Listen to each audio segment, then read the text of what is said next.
fibra óptica. Como tuvimos a Armando, creo también. ¿Tenemos la línea ya, Jennifer? Ah, no, todavía, bueno. Estamos contactando a José Gregorio Cabrera. Vamos a contactar a José Gregorio Cabrera. Y vamos a darle la bienvenida al capitán de la nave y próximo diputado de la circunscripción número 1 del Distrito Nacional. Gracias, yo sí estoy feliz, de verdad. Mira. Se te ve rojito. Nosotros planchamos nuestro asunto el lunes. Tú estás rojito. Tú estás conversado, descansado. Oye, me dice, se te ve una sonrisa. Me dice un amigo mío, parecen suizos ustedes, organizados.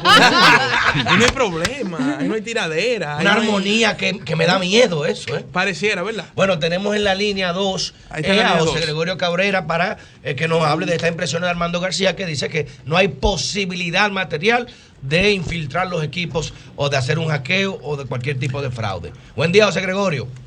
Buenos días. ¿Cómo están todos? ¿Cómo está el hermano? Todo en orden, gracias al Señor. José Gregorio, queremos escuchar tu opinión sobre los recientes acontecimientos. Mira, primero que nada no soy defensor del señor Roberto Rosario, apenas no conocemos, pero quisiera iniciar llamando al señor Armando García a no llevar estos temas a lo personal, porque si lo vamos a lo personal y nos vamos a quién fracasó en la Junta, recordemos que él era el jefe de sala de cómputos, él era el director de cómputos de la Junta Central Electoral en el año 1994, cuando se dio uno de los fraudes más colosales en este país, que provocó una de las peores crisis políticas modernas que podemos recordar, y que terminaron en el recorte del periodo presidencial del entonces presidente Joaquín Balaguer y el resto de la historia que conocemos. O sea que si vamos a hablar de fracasos en direcciones de cómputos en la Junta Central Electoral, yo creo que la persona de Armando García es la persona menos indicada para hablar de ese tema. Pero no me gusta llevar los temas a los personales, solo quería hacer esa acotación. No, ya lo barriste. No se trata de personas. ¿Qué más? Pero ya lo barriste. Mira, miren, ¿qué tú piensas de que él dice que es materialmente imposible infiltrar los equipos durante la transmisión de datos? Mira, yo creo que, y él lo sabe muy bien, lo que pasa es que hace un uso de la retórica para él sí confundir a la gente. Nosotros hemos demostrado que hay mesas donde la transmisión fue fraccionada y esa información nosotros la obtuvimos de la propia transmisión de la Junta Central Electoral hacia nuestro centro de cómputos. En numerosas mesas vemos donde hay diferencias importantes, inclusive de horas, en la transmisión de los resultados entre un candidato y otros. ¿Aproximadamente qué cantidad de mesas? Hay, por lo menos de las que se han recogido, hay más de 40 mesas con esas diferencias, de las que hemos podido recoger, porque también hay que señalar que la Junta Central Electoral, cuando sucedió lo que sucedió el domingo, nos desconectó a eso de las 9 y algo de la noche del sistema de transmisión de los resultados. ¿Y ustedes tienen constancia de eso? Sí, bueno, pero ya se ha mostrado en numerosas ocasiones.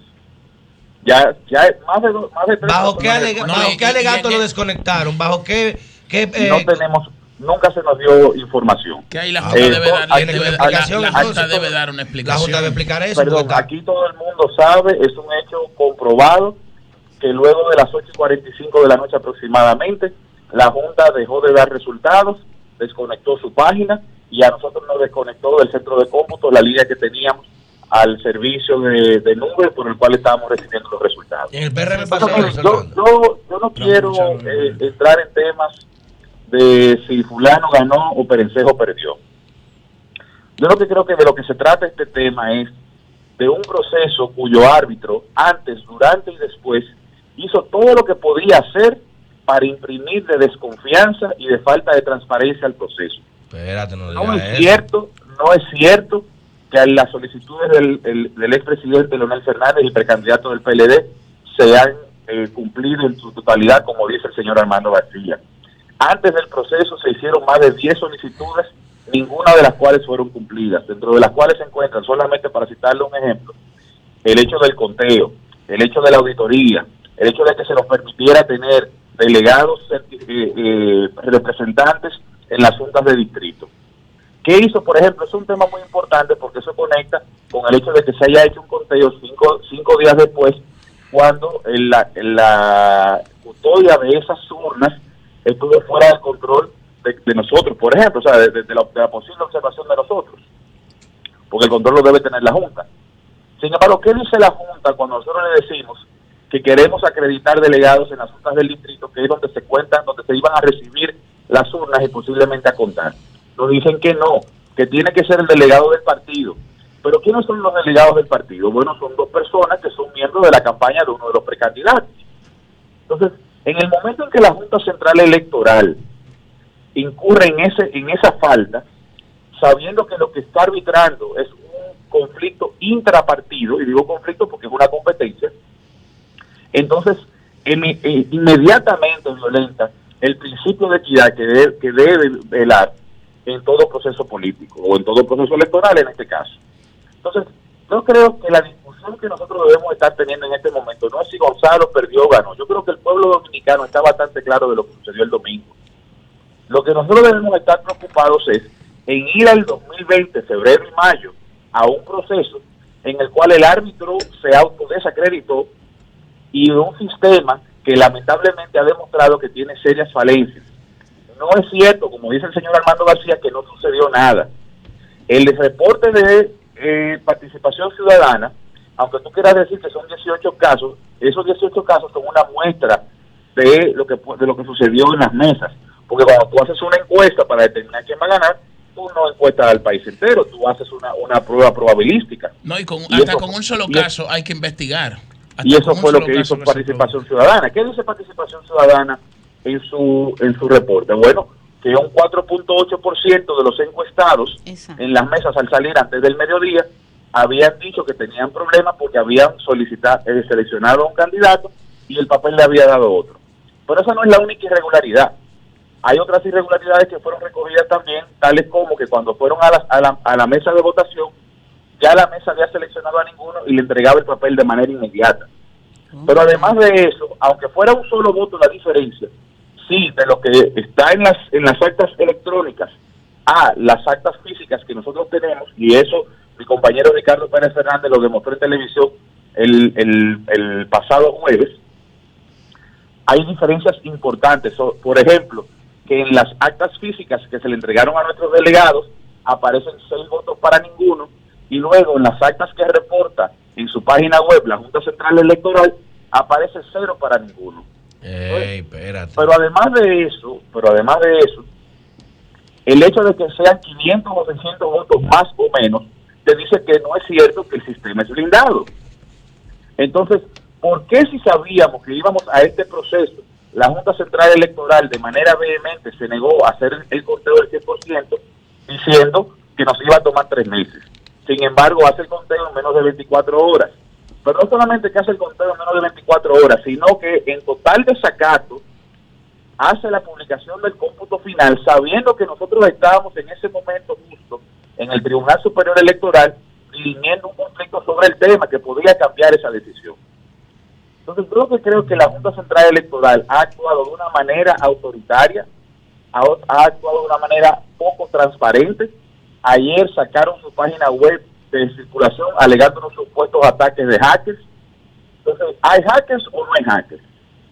Yo creo que lo que este pueblo debe tomar en consideración, a lo que nosotros tenemos que llamar, es que no podemos ir a un proceso democrático en febrero del 2020 y en mayo del 2020 con serios cuestionamientos del árbitro y del sistema. Si ganó Gonzalo, bien por él. Si ganó Leonel, bien por él. Ahora, al día de hoy, justo una semana después prácticamente de que se terminaran los comicios, la Junta Central Electoral no ha permitido una auditoría técnico por él. Ellos dicen, sí, vamos a hacer la auditoría, sí, vamos a hacer tal cosa, pero no lo hacen. Un conteo 5 días después, con unas urnas que nadie sabe dónde estaban, ni nadie sabe cómo se manejaron. Un conteo que además hay reportes de que en muchos casos las boletas no estaban dentro de la urna. Entonces, yo entiendo que esto debe llamar la atención del pueblo. Esto no es simplemente de que un pataleo, de que fulano perdió, de que fulano ganó. Ya lo que pasó dentro del PLD, a mí en lo particular es de lo que menos interés me concita. A mí lo que me preocupa es a lo que vamos en febrero. Porque cuando le pasen la mocha a Luis Abinader con este mismo sistema, entonces el PRM va a pasar por la misma crisis, y ahí sí nos vamos entonces a ver en una crisis política, y no van a poder decir que es pataleo. Bueno, tenemos el tiempo para remediar las cosas que se están dando con este tema. Tenemos tiempo para que el pueblo se haga sentir y haga valer su opinión. Esto no es cuestión de que fulanito se puso bravito y hizo que invita porque lo cuestionaron. El que decidió aceptar una posición en un órgano como la Junta Central Electoral debe saber que debe proveerle al país la tranquilidad y la transparencia necesaria para que estos procesos no entren en crisis. Y cuando son cuestionados, lo que tiene es que proveer la información y permitir que se hagan las revisiones del lugar y no hacerse el ofendido o hacerse el chistoso hablando de método de ritmo o de algoritmo o de lo que sea. O sea, esto es un tema muy o logaritmo, o el lagarto marco. Y lo que hemos hecho, y lo que se ha hecho desde el gobierno es pretender no solamente desacreditar el reclamo, sino someterlo a la burla. Tienen una fábrica de memes montada y una fábrica de dibujitos y de no sé qué cosas, creyendo que con eso van a desacreditar un reclamo serio que no solamente afecta al presidente Leonel Fernández, sino que afecta a todo el país, porque repito, vamos a un proceso electoral con ese sistema. Gracias, José Gregorio. Bueno, hermano, un abrazo cariñoso. Tenemos que volver a hablar contigo a ver qué va a pasar ahora. Sí, los próximos pasos políticos. Claro, vamos a invitarlo el próximo sábado para que venga con nosotros. Bueno, el presidente Leonel Fernández hablará el próximo lunes. Se dirigirá a la nación, o sea que ahí habrán... Pero danos la primicia, José. No sé lo que va a decir, él decidió dirigirse a la nación. Imagino que... Un abrazo, hermano. 2 manos son 4, 4 y 2 son 6. El sol de los sábados, el sol de los